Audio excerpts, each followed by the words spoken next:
আসসালামু আলাইকুম রহমতুল্লাহি ওবরাকাতুহু।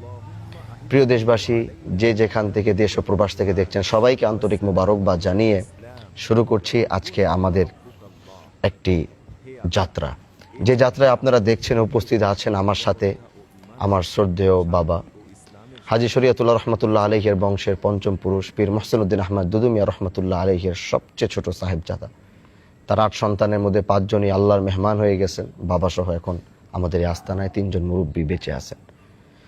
তো তার পাশে উপস্থিত আছেন আমার সম্মানিত বড় ভাই হাফিজ মাওলানা মোহাম্মদ তহা।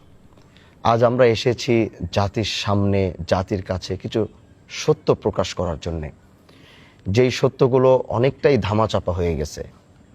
আপনাদের মনে প্রশ্ন থাকতে পারে সেই সত্যগুলো কি হতে পারে। সেই সত্য হলো যে আমাদের এই বংশই শুধু, আমরা শুধু হাজী শরীয়তুল্লাহর বংশ এটাই শুধু নয়, এখানে রয়ে গেছে পৃথিবীর এক অন্যতম এক ইতিহাস, মুসলিম বিশ্বের ইতিহাস, বাংলাদেশের ইতিহাস, ভারতবর্ষের ইতিহাস। সেই দেখা গেছে সেই ইতিহাসগুলো নিয়ে অনেকেই লেখালেখি করেছেন। দেখা গেছে অনেকে ভুল কিছু লিখেছেন, সেটাকে কপি করে অন্যরা সেটার উপরেই ইতিহাস লিখেছে, অনেক মিসগাইড হয়েছে। কিন্তু এখনও আলহামদুলিল্লাহ এই বংশের, আলহামদুলিল্লাহ আল্লাহ আমার বাবাকে নেক হায়াত দান করুক, আল্লাহ তাকে নেক হায়াত দান করুক, তিনি বেঁচে আছেন।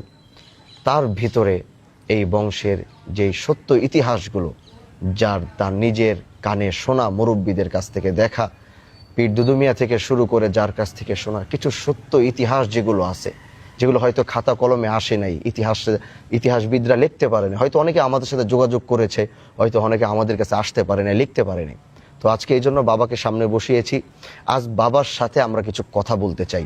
আমরা সেই ইতিহাসটাকে সত্য করে আবার জাতির সামনে আনতে চাই। মিসগাইড যেগুলো ইতিহাসগুলো ভুল লেখা হয়েছে, সেই লেখাগুলোর উপরে ভিত্তি করে সত্য কিছু ইতিহাস দিতে চাই। আমাদের এখান থেকে যারা আগামীতে ইতিহাস লিখবে, যেন তারা সরাসরি হাজী শরীয়তুল্লাহর বংশের সন্তানদের মাধ্যম থেকে সত্য ইতিহাসটা যেন তারা আগামীতে লিখতে পারে, সেই তামান্না নিয়ে আজকে আমরা এখানে বসেছি এবং আমরা উম্মার জন্য এই কাজটি করতে চাই। তো বাবা, আশা করি আপনি ভালো আছেন, আল্লাহ আপনাকে সুস্থ রাখুক, নেক হায়াত দান করুক। আমরা জানি বা আমরা দেখেছি যে অনেকে ইতিহাস লিখেছে। যেমন আমরা যদি ইন্টারনেটে গুগলে যদি আমরা সার্চ করি অ্যাবাউট হাজী শরীয়তুল্লাহ, তখন অনেক ইতিহাস আসে যে কেউ লিখে গেছে।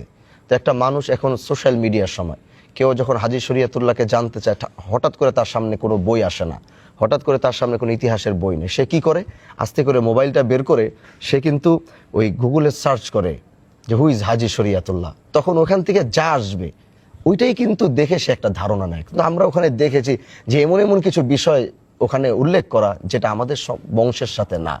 এবং আমি ছোটবেলা থেকে আপনার কাছ থেকে অনেক ইতিহাস শুনেছি। আমি আপনার থেকে শুনে একরকম, আর ওখানে পড়তে গেলে দেখি লেখাটা ভিন্ন রকম। কি করে অনেকে সেখান থেকে ভিত্তি করে অনেক ইতিহাস রচনাও করেছে।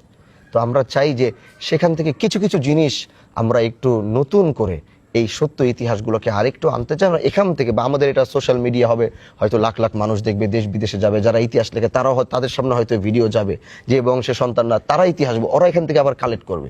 এই জন্য আমি আপনার কাছ থেকে কিছু জানতে চাই। এই যে মিসগাইডগুলো যে অনেকে ভুল ইতিহাসগুলো লিখছে, এর মধ্যে অন্যতম আপনার কাছে কোনটা মনে হয় যে এই জিনিসটা সম্পূর্ণ হাজী শরীয়তুল্লাহ ইতিহাসের উপর একটা মিথ্যা তথ্য বা মিথ্যা একটা ইতিহাস লেখা হয়েছে, এটা আপনার কাছে কি মনে হইতে পারে? আসসালামু আলাইকুম ওয়া রাহমাতুল্লাহি ওয়া বারাকাতুহু। বিসমিল্লাহির রহমানির রহিম। উপস্থিত যারা দেখতেছেন আমার দেশবাসী, যারা এই ৫৫,০০০ বর্গ মাইলের অধিবাসী বাংলাদেশ, আমি যেই ব্যক্তিকে নিয়ে কথা বলবো, যেই ব্যক্তির ইতিহাস, সে শুধু ৫৫,০০০ বর্গ মাইলের ইতিহাস নয়। এই ইতিহাসটি হচ্ছে বাংলাদেশ ৫৫,০০০ বর্গ মাইল, ভারত ১২.৫ লক্ষ বর্গ মাইল, পাকিস্তান ৩.৫ লক্ষ বর্গ। এই ১৬.৫ লক্ষ বর্গ মাইলে যে ব্যক্তির ইতিহাস, যিনি এই দেশের মানুষ যখন মুসলমানিত্ব হারাইয়া ফেলাইছিল, মুসলমানরা নামাজ পড়তে জানতো না, মুসলমানরা লেংটি পড়ত, মুসলমানরা সন্ধ্যায় উলুধ্বনি দিত, মুসলমানরা দাড়ি রাখলে ২.৫ টাকা ট্যাক্স দিতে হতো, মুসলমানদের দাড়ি রাখলে ২ মুসলমানের দাড়িতে গিট্টি দিয়ে তাদের নাকের সামনে মরিচ পোড়া ধরা হতো, মুসলমান যখন হ্যাচি দিতে দিতে দুই মুসলমানের আপনার মাথায় টক্কর লেগে লেগে যখন মাথা ফেটে অজরের রক্ত ঝরত, তখন এই দেশের তথাকথিত হিন্দু জমিদাররা অট্ট হাসি দিয়ে বলতো, দেখ দেখ দেখ মুসলমানের মোরগের লড়াই দেখ। মুসলমান যখন এমন অসহায় ছিল, তখনই যিনি এই দেশে ইসলামের দাওয়াত নিয়ে এসেছিলেন তিনি ছিলেন আমার বংশের প্রথম পুরুষ হাজী শরিয়তুল্লাহ রহমাতুল্লাহ। ব্যাপক ইতিহাস। তো আমার ছেলে আমাকে যে প্রশ্ন করছে, যেহেতু সেই প্রশ্নের উত্তর আমি প্রথমে দেই। প্রথম যে ইতিহাস কথা, সবচেয়ে দুঃখজনক, সবচেয়ে ব্যথিত, সবচেয়ে ভুল, আমাদের যারা ইতিহাস হাজী শরিয়তুল্লাহ রহমতুল্লাহ আলাইহির ইতিহাস লিখছেন, তাদের একদিকে ভুল বলবো, আরেকদিকে ভুল নয়। কারণ 200 বছর আগে এই দেশে ভারতবর্ষে হিন্দু সম্প্রদায় শিক্ষিত ছিলেন। যখন হাজী শরিয়তুল্লাহ ফরায়েজি আন্দোলন দ্রুত বেগে আপনার প্রসারিত লাভ করা শুরু করলো, তখন এই হিন্দু লেখক যারা ছিলেন তারা বেশিরভাগই ছিলেন মুসলিম বিদ্বেষী। তারা ছিলেন জমিদারদের পৃষ্ঠপোষক, তারা ছিলেন ব্রিটিশের দালাল। তারা যখন দেখলেন আবার মুসলমান সেই জাগরিত হইতেছেন, তখন তারা এই হাজী শরিয়তুল্লাহ রহমতুল্লাহ আলাইহির ইতিহাস লিখতে গিয়ে তাকে ইতিহাসে দেখানো হলো তিনি একজন নেহায়েত গরিব কৃষক এবং নিম্নবিত্তের একটি ছেলে। আমি আবার এই জায়গা থেকে আপনি শুরু করবেন। এটাই কিন্তু আমি দেখছি যে এই কথাটাই কিন্তু আমরা গুগলে সার্চ করলে লেখা কিন্তু ফার্মার বা এই সমস্ত লেখাগুলোই কিন্তু আসে। এটা কিন্তু বাস্তব। জি, তারপরে এইটাই আমাদের মুসলমান লেখকরা দুঃখজনক। তারা যখন লেখছে তারা কোনো যাচাই বাছাই কইরা লেখে নাই। তারা ওই হিন্দু লেখকদের লেখা দেখেই তারা সেইটাকেই লেখছেন যে হাজী শরিয়তুল্লাহ কৃষক ছিলেন, দরিদ্র ছিলেন, এই ছিলেন। দুঃখজনক বাস্তব। কিন্তু হাজী শরিয়তুল্লাহ কে ছিলেন? তারা তালুকদারি ছিলেন। তার বাবা ছিলেন আব্দুল জলিল তালুকদার। তালুকদারি বলতে একটা বিশাল সাম্রাজ্যকে বোঝায়, যেটা নবাবদের পরে তালুকদারি ছিল। তারা 1000 বিঘার জমির উপরে হাজার হাজার বিঘার তাদের দায়িত্বে ছিলেন। হাজী শরিয়তুল্লাহ যে বাড়ি ছিল সেটা ছিল, হাজী শরিয়তুল্লাহ ব্যাপারে বলতে হলে প্রথমেই একটা কথা বলতে হয় যে হজরত শাহজালাল রহমতুল্লাহ আলাইহে, শাহপারান রহমতুল্লাহ আলাইহে, এরা কেউ এসেছে ইরাক থেকে, কেউ এসেছেন বসরা থেকে। কিন্তু হাজী শরিয়তুল্লাহ একমাত্র ব্যক্তি যিনি বাংলার সন্তান, যার জন্ম মাদারীপুর জেলার শিবচর থানার চরসামাইল গ্রামে। তো তাদের যে বাড়ি ছিল, এটা শুনলে বুঝবেন তারা কত বড় বিশাল ধনবান ছিলেন, বিত্তশালী ছিলেন। হাজী শরিয়তুল্লাহদের যে তালুক বাড়ি ছিল, সেই বাড়ির 17টি গেট ছিল। এবং এই বাড়িকে হাজারি বাড়ি বলা হতো এই জন্যে, এই বাড়িতে 1000 আম গাছ, 1000 জাম গাছ, 1000 কাঁঠাল গাছ, এমনভাবে তাদের গাছগুলি ছিল, যার কারণে এটাকে হাজারি বাড়ি বলা হতো।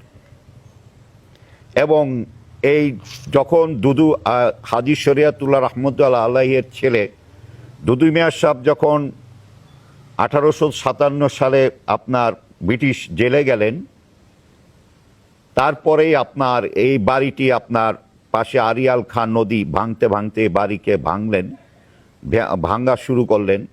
তো এই বাড়ির ভিতরে তখন, আজকাল তো আমরা কাঁচা কাগজের টাকা ব্যবহার করি, তখনকার রূপার টাকা ছিল আপনারা জানেন। তার এই বাড়ির ভিতরে টাকশাল ছিল, মানে আজকে আমরা যেটাকে ব্যাংক বলি। হ্যাঁ, তো ওই টাকশালের টাকা যখন আপনার ভেঙে নদীতে পড়া শুরু করলো, তখন তার ফরাজিরা তারে যায় দুদু মিয়া সাহেবকে বললেন যে হুজুর, আপনার টাকা সব পড়ে যেতেছে, নদী নিয়ে যেতেছে, আমরা কি করব? তখন দুদু মিয়া সাহেব বললেন যে এটা আল্লাহর হুকুম, যদি থাকে থাকবো, না থাকলে চলে যাবো, তোমরা একটা টাকার ভিতর হাত দিবা না। মানে এই সমস্ত টাকা সম্পদের মালিক কি দুদু মিয়া সাহেবরাই ছিলেন? তখন দুদু মিয়া সাহেব ছিলেন। আচ্ছা আচ্ছা। তো নদী ভাঙ্গা নিয়ে গেল। তো এটার দ্বারা প্রমাণিত হয় যে সে একজন দরিদ্র ছিলেন, কৃষক ছিলেন। দুঃখজনক, আমাদের লেখকরা সেই আগের ইতিহাস দেখাই সেটা অনুসরণ করে মানে তারা লিখে গেছে। আপনি যেটা বুঝাইতে চাইলেন সেটা হচ্ছে যে এই বিষয়টাতে যে যেই প্রশ্নটা আপনাকে করছিলাম বাবা, সেটা আপনি খুব সুন্দর একটা জবাব দিছেন যে তখনকার হিন্দুরা যারা মুসলিম বিদ্বেষী ছিল এবং তারা শিক্ষিত ছিল ওই সময়। অবশ্যই। আচ্ছা, তো আপনার বক্তব্য অনুযায়ী আমরা এটা বুঝতে পারলাম যে হিন্দুরা তখন উদ্দেশ্য প্রণীত ভাবেই তারা হাজী শরিয়াতুল্লাহ এবং তাদের সেই ইতিহাসগুলো উদ্দেশ্য প্রণীত ভাবেই তারা এমন ভাবে লিখে গেছে পরবর্তী শত বছরের পর প্রজন্মরা যেন এটাই জানতে পারে। এইটাই। কিন্তু আমরা কিন্তু আপনার কাছ থেকে এটা জানলাম যে আল্লাহ তাদেরকে এত সম্পত্তি দিয়েছিলেন যে তাদের বাড়ির নামটাই ছিল হাজারি বাড়ি। হ্যাঁ, যেখানে 1000 করে প্রত্যেক টাকা হাজারি বাড়ি। আপনি বললেন যে টাকশাল ছিল। টাকশাল মিন্স যে এখনকার একটা ব্যাংকে আমরা যে টাকা জমা রাখি, হাজী শরিয়াতুল্লাহ রহমতুল্লাহ বাড়ির ভিতরেই একটা ধরতে গেলে ওই জামানার ব্যাংকই ছিল, যে ব্যাংকের ভিতরে কাঁচা সেই রূপার টাকাগুলো। শুধু এইটাই বললেই হইব না, তো এটাও জানা আমাদের দরকার যে আজকে ঘরে ঘরে আমেরিকা, লন্ডন ডিগ্রি পাওয়া যায়, আপনার মিশর, সৌদি, তারপর এই যে দেওবন্দের আপনার দাওরা হাদিস পাওয়া যায়। কিন্তু আজকে আপনি চিন্তা করেন 100 বছর আগে এই দেশে কিন্তু একজন মৌলানা পাওয়া যায়নি। যাই বাস্তব। তবে তার এই দাওরাই আপনার মুফতি তো দূরের কথা, মুফতি মনে একটা জেলার ভিতরে একজন পাওয়া গেছে কিনা। তদানীন্তন 200 বছর আগে এই ফ্যামিলি শিক্ষিত ছিল, কারণ তার চাচা হাজী শরিয়াতুল্লাহ রহমতুল্লাহ এর চাচা আজ থেকে 220 বছর আগে আপনার আশিক তালুকদার, তিনি ওই সময় মুফতি ছিলেন। আচ্ছা ঠিক আছে বাবা, আমরা এই ইতিহাসগুলোতে আবার আসবো। এখানে অনেক ইতিহাস, অনেক লম্বা কথা, আমাদের অনেক দিন হয়তো লাগবে এগুলো করতে। তো আমরা ওই বিস্তারিত আপনার কাছ থেকে আবার আস্তে আস্তে যাব। তারা দর্শক যারা আছে বা যারা আমাদের ইতিহাসগুলো জানবে তারাও এটার অপেক্ষায় থাকুক, আমরা চাই। তো একটা প্রশ্নের উত্তর কিন্তু আপনি আমাকে দিলেন, একটা ভুল ইনফরমেশন। আমরা আরেকটা ইনফরমেশন নিয়ে আমরা আজকের মতো হয়তো বিদায় নিব এবং আপনাদের কাছে জানতে চাই যে আপনারা আমাদের এই ইতিহাসের যে কাজটা আমরা শুরু করতে চাচ্ছি এটা কি আপনারা চান কিনা। যদি আপনারা বলেন যে হ্যাঁ আমরা সেটা চাই, তাহলে আপনারা জানেন যে আমরা অনেক ব্যস্ত, আমরা বাবা ভাই আমরা সবাই খুব ব্যস্ত থাকি। আমাদের হাজারো ব্যস্ততার ভিতরে আমরা চেষ্টা করব একদম হাজী শরিয়াতুল্লাহ থেকে শুরু করে আজকের এই দিন পর্যন্ত যে সত্য ইতিহাসগুলো আমাদের কাছে লুকিয়ে আছে এগুলো আমরা একটা একটা করে এপিসোড আকারে আমরা প্রকাশ করবো। এটা আপনারা চান কিনা সেটা আমাদেরকে, বা আমাদের এই ভিডিওটা যখন অনলাইনে আসবে এটা আপনারা অবশ্যই কমেন্টের মাধ্যমে এটা আমাদেরকে অবশ্যই জানাবেন যে আপনারা আসলে জিনিসটা চান কিনা। তাহলে আমাদের যত কষ্ট আমরা এই ইতিহাসটাকে, বাবা আছেন অসুস্থ থাকেন কখনো অসুস্থ, আমরা তারপরও তাকে নিয়ে আমরা চেষ্টা করবো এটা বের করার জন্য। আরেকটা কথা বলে আমরা শেষ করতে চাই, সেটা হচ্ছে হাজী শরিয়াতুল্লাহকে একটা ট্যাগ দেওয়া হয়। সেই ট্যাগটা মানে এটা আমি আপনার কাছ থেকে মাঝে মাঝে শুনেছি, কিন্তু এটা একটা আমাদের আকীদাগত বা সবকিছু বিষয়টা এখানে দাঁড়ায় যে হাজী শরিয়াতুল্লাহকে ওয়াহাবি বা ওই ক্যাটাগরির একটা লকব তাকে দেওয়া হয়। এইটার ইতিহাসটা সংক্ষিপ্তে আপনি আমাদেরকে বলবেন এবং আজকে আমরা এখানে শেষ করব। তারপরে বিস্তারিত আমরা হাজী শরিয়াতুল্লাহ থেকে আবার আমাদের ইতিহাস শুরু করব। এইটা শুধু আপনি আমাদের। এটা অনেক দুঃখজনক ঘটনা। আচ্ছা, ইতিহাসে আমাদেরকে ওহাবি হিসাবে চিহ্নিত করা হয়েছে। ওকে, এটা বাংলাদেশের একটা দল যারা ওহাবিদের অনুসারী, আচ্ছা, তারাই তাদের বইয়ের ভিতরে সব জায়গায় লেখছেন যে হাজী শরিয়াতুল্লাহ, কারণ সেই সময় ওহাবি আন্দোলন চলতেছিল। আচ্ছা, তারা এইটা বুঝাইতে চান যে হাজী শরিয়াতুল্লাহ সেই সময় ওহাবি আন্দোলনের ওহাবি অনুসরণ ছিলেন এবং উনি আইসা ওহাবিদেরই অনুকরণে সেটা ওই আন্দোলন সেখানে করছে। আচ্ছা, আচ্ছা, এটা সম্পূর্ণভাবে একটা মিথ্যা কথা। হাজী শরিয়াতুল্লাহর আন্দোলন ছিল ফরাইজি আন্দোলন, ফরাইজি আন্দোলন, আল্লাহর ফরজ বিধান। এটাই আমি বলতেছি, এটা পুরো ব্যাখ্যা গেলে বোঝা যাবে। ব্যাখ্যা না হইলে ওনাকে সবাই ওই থেকে সবাই আগের থেকে ওনার ওহাবি বলতে বলতে এমন হয়েছে যে সবাই জানে যে হাজী শরিয়াতুল্লাহ ওই সময় ওহাবি আন্দোলন হয়েছে মক্কা, উনি ওই সময় ওইটা অনুসরণ করে এসে এই দেশে ওহাবি আন্দোলনের অনুসরণে তিনি নেতৃত্ব। এটা পুরো, কিন্তু তখন তো হাজী শরিয়াতুল্লাহ মক্কায় পড়াশোনার জন্য গেছে। এই যে উনি এটাই কথা যে উনি গেছিলেন মক্কা পড়ালেখার না, উনি তো চলে গেলেন। তিনি মক্কা 18 বছর পড়ালেখা করছেন, শুধু 1-2 বছর না। আচ্ছা, তার ওস্তাদ ছিলেন হযরত তাহের চাম্বার রহমাতুল্লাহ আলাইহি। উনি এত বড় জ্ঞানের অধিকারী ছিলেন যে আবু হানিফা রহমতুল্লাহ আলাইহির পর এর মাঝখানের পরে উনি ছিলেন এমন জ্ঞানী, যার কারণে তাকে ওই সময় ছোট আবু হানিফা বলা হতো। এবং পুরা আপনার মধ্যপ্রাচ্যের সমস্ত হাজার হাজার ছাত্র তার থেকে শিক্ষা গ্রহণ করত। তো হাজী শরীয়তুল্লাহ সেই তাহের চাম্বার রহমতুল্লাহ আলাইহের শিষ্য ছিলেন। 18 বছর আপনার কোরআন হাদিস ফিকহ সমস্ত উপরে বিজ্ঞ আলেম হয়েছিলেন। এবং হাজী শরীয়তুল্লাহও সেই সময় তার হাজার হাজার ছাত্র তার কাছে পড়তে আসতেন, আচ্ছা তাহের চাম্বার রহমতুল্লাহ আলাইহির কাছে। আচ্ছা ঠিক আছে। 18 বছর পড়ার পরে যদি হাজী শরীয়তুল্লাহ যদি ওহাবি হইতেন, তা প্রথম একটা প্রশ্ন, তো হাজী শরীয়তুল্লাহ আইসা বাংলাদেশে হানাফি ভাবে নামাজ পড়তেন না, আচ্ছা তিনি রাফেদাইন করে নামাজ পড়তেন, যেহেতু ওহাবিরা রাফেদাইন করে। আচ্ছা প্রথমেই তো বোঝা যায় হাজী শরীয়তুল্লাহ যখন তিনি রাফেদাইন করে নাই, আর সেও ছিলেনও না, কারণ তিনি ওহাবিদের অনুসরণে আসে নাই। দ্বিতীয়ত সে গোড়া হানাফি মাযহাবের ছিলেন, কারণ তার উস্তাদও হানাফির গোড়া ছিলেন। তারপরে 18 বছর পড়ার পরেও তার উস্তাদ তারে বললেন যে তুমি বাংলা যাও, বাংলা গিয়ে ইসলাম প্রচার করো। তো এই ক্ষেত্রেও কিন্তু হাজী শরীয়তুল্লাহ উস্তাদের কথা অমান্য করছেন। কেন করছেন? তার ভিতরে আরো গভীর শিক্ষার ইচ্ছা ছিল, যে আরো জ্ঞান আমার। এই জন্য উনি উস্তাদের কথা অমান্য করছেন শিক্ষার ক্ষেত্রে। যারা শিক্ষিত আছেন আপনারা বুঝবেন, যারা সাধারণ তারা মনে করবে যে হাজী শরীয়তুল্লাহ সাহেব এত বড় বেয়াদব, উস্তাদের কথা শুনে নেই। আসলে হাজী শরীয়তুল্লাহ সাহেব উস্তাদের কথা অমান্য করছে শিক্ষার জন্য। তদানীন্তন সময় হাজী শরীয়তুল্লাহ রহমাতুল্লাহ আলাইহি আল আজহার ইউনিভার্সিটিতে 2 বছর পড়ালেখা করছে এবং উনি আল আজহার ইউনিভার্সিটির প্রফেসর ছিলেন। আজ থেকে 200 বছর আগে দক্ষিণ এশিয়ার ভিতরে আল আজহার ইউনিভার্সিটির প্রথম প্রফেসর হাজী শরীয়তুল্লাহ রহমাতুল্লাহ আলাইহি, এবং 200 বছর আগে দক্ষিণ এশিয়ার ভিতরে আল আজহার ইউনিভার্সিটির প্রথম প্রফেসর হাজী শরীয়তুল্লাহ রহমাতুল্লাহ আলাইহি। যারা আজহার ইউনিভার্সিটি পড়ছেন, আজহারি যারা আছেন, আপনারা তাদের কাছে জানতে পারবেন এখনো মিশরের সেই খাতার ভিতরে দক্ষিণ এশিয়ার ভিতর প্রথম নাম হাজী শরীয়তুল্লাহর আছে।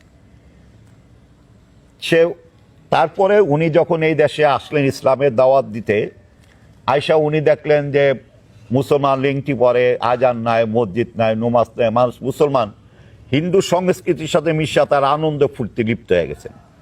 তখন তিনি কলেমার দাওয়াত দেওয়া শুরু করলেন। যখন কলেমার দাওয়াত দেয় মানুষ গ্রহণ করে, আবার বিকালে কয় যে হাজী সাহেব তোমার কলেমা তোমার কাছেই থাক। তখন তার মাথায় আসলো যে আমি উস্তাদের কথা অমান্য করছিলাম, যার কারণে এরা ইসলাম গ্রহণ করতেছে না। তখন হাজী শরীয়তুল্লাহ আবার চলে গেলেন মক্কায়। মক্কা যাওয়ার পর তার উস্তাদ হযরত তাহের চাম্বার রহমাতুল্লাহ আলাইহি তারে নির্দেশ দিলেন তুমি মদিনায় যাও, মদিনায় থাকো। হাজী শরীয়তুল্লাহ রহমাতুল্লাহ আলাইহি 2 বছর মদিনায় থাকার পরে একদিন স্বপ্নে দেখলেন স্বয়ং রসুলে পাক সাল্লাল্লাহু আলাইহি সাল্লাম বলতেছেন, হে হাজী শরীয়তুল্লাহ তুমি বাংলায় যাও, আল্লাহ তোমারে বাংলার হাজী হিসাবে কবুল করছে, তুমি বাংলা যে ইসলাম প্রচার করো। হাজী শরীয়তুল্লাহ রহমাতুল্লাহ আলাইহি আবার উঠলেন, আবার অজু করে 2 রাকাত নফল নামাজ পড়ে আবার শুইলেন। আবার তিনি স্বপ্ন দেখলেন হুজুর পাক সাল্লাল্লাহু আলাইহি সাল্লাম বলতেন, হে হাজী শরীয়তুল্লাহ তুমি বাংলা যাও, বাংলা যে ইসলাম। আবার তিনি উঠলেন, আবার তিনি অজু করে 2 রাকাত নফল নামাজ পড়ে শুইলেন। এইভাবে পরপর তিনি 3 বার স্বপ্ন দেখলেন। এই 3 বার স্বপ্ন দেখার পরে তিনি বাংলাদেশে আইসা যখন তিনি দেখলেন এই দেশের মানুষ এখন যদি তারে আমি বলি ফরজ তারপর সুন্নত মানে এই পর্যন্ত কাউ পড়তে এই মুসলমান গ্রহণ করবো না, কারণ তারা ওই অন্য সম্প্রদায়ের সাথে মিশা তারা আনন্দ ফুর্তি দিব। এই জন্য উনি প্রথম ঠিক করলেন যে আমি ফরজটারে শিক্ষা দেব। এই জন্য তিনি প্রথম শিক্ষা দিলেন কি ফরজ কাপড় কদ্দুর পড়তে হবে, ফরজ নমাজ কিভাবে পড়তে হইব, একজন মানুষ মারা গেলে কিভাবে তারে দাফন করতে হইব, কিভাবে তারে কাফনে কাপড়, এইভাবে ফরজ শিক্ষা দিয়া তিনি সন্ধ্যায় তাদের মজুরি দিয়ে দিতেন। যার কারণে হাদিস শরিয়াতুল্লাহ আন্দোলনের নাম হয়েছিল ফরাইজি আন্দোলন, ফরাইজি আন্দোলন। যেটি 1818 সালের সৃষ্টি। তাহলে এই দিকে প্রমাণিত কি হয় যে হাদিস শরিয়াতুল্লাহ তো যদি ওহাবির অনুসরণ হইতো, তাহলে উনি ওই সময় এসে তিনি আপনার দাওয়াত দিতেন ওইভাবে, কিন্তু দেন নাই। তারপর তার উস্তাদ বলছেন, তাতেও কিন্তু সে এই দেশ ইসলামের দাওয়াত দিতে আসেন নাই, কিন্তু স্বয়ং রসুলে পাক সাল্লাল্লাহু আলাইহি সাল্লাম তারে নির্দেশ দেওয়ার পরে তিনি এই দেশে এসে ইসলামের দাওয়াত দেওয়া। এর দ্বারা আমরা বুঝলাম যে হাজী শরিয়াতুল্লাহ স্বয়ং আল্লাহর নির্দেশে এবং আল্লাহর হুকুমে এবং রসুলের নির্দেশে উনি এই দেশে এসে ইসলাম প্রচার করছেন। তাহলে উনি স্বয়ং আল্লাহ থেকে রসুল থেকে উনি এই দেশে ইসলাম প্রচার করছেন। উনি কেউর মাধ্যমে আসেন নাই, কেউর মাধ্যমে এই দেশে ইসলাম প্রচার করেন নাই। আচ্ছা, তো এখন এই যে ওয়াহাবি যে ট্যাগটা দেওয়া হয়, এই ওয়াহাবি যে নাজদের যে এটার কারণটা কি ছিল? এটারই কারণটা ছিল ওই সময় নাজদে ওই সৌদি আরবে ওয়াহাবি আন্দোলন চলতেছে। আচ্ছা, এটার কারণে এটার কারণে সবাই মনে করে উনি ওই সময় উনাদের অনুসারী ছিলেন, ওই দিক থেকে আইসে উনি ইসলাম। আচ্ছা, ঠিক আছে। তাহলে আজকে আমাদের এই দুইটা প্রশ্নের জবাব আমরা দেওয়ার চেষ্টা করেছি, যেটা জাতি ভুলভাবে জানে, ভুল তথ্য যেটা ছড়াইছে। তো ইনশাআল্লাহ আমরা আজকের মতো এখান থেকে বিদায় নিব। আমি আবারও বলছি, যদি আপনারা আমাদের এই হাজী শরিয়াতুল্লাহ থেকে শুরু করে এই সত্য ইতিহাসগুলো যদি জানতে চান, তাহলে অবশ্যই আপনারা আমাদেরকে জানাবেন যে আপনারা এই ধারাবাহিকতাটা চলবে কিনা। আমরা আমাদের সাধ্যমতো চেষ্টা করব। দেখা হবে ইনশাআল্লাহ আমাদের নেক্সট প্রোগ্রামে। ভালো থাকবেন, সুস্থ থাকবেন। সেই পর্যন্ত আল্লাহ আমাদের সবাইকে নেক হায়াত দান করুক। জাযাকুমুল্লাহ খায়র ওয়া আহসানাল জাযা। আসসালামু আলাইকুম ওয়া রাহমাতুল্লাহি ওয়া বারাকাতুহু।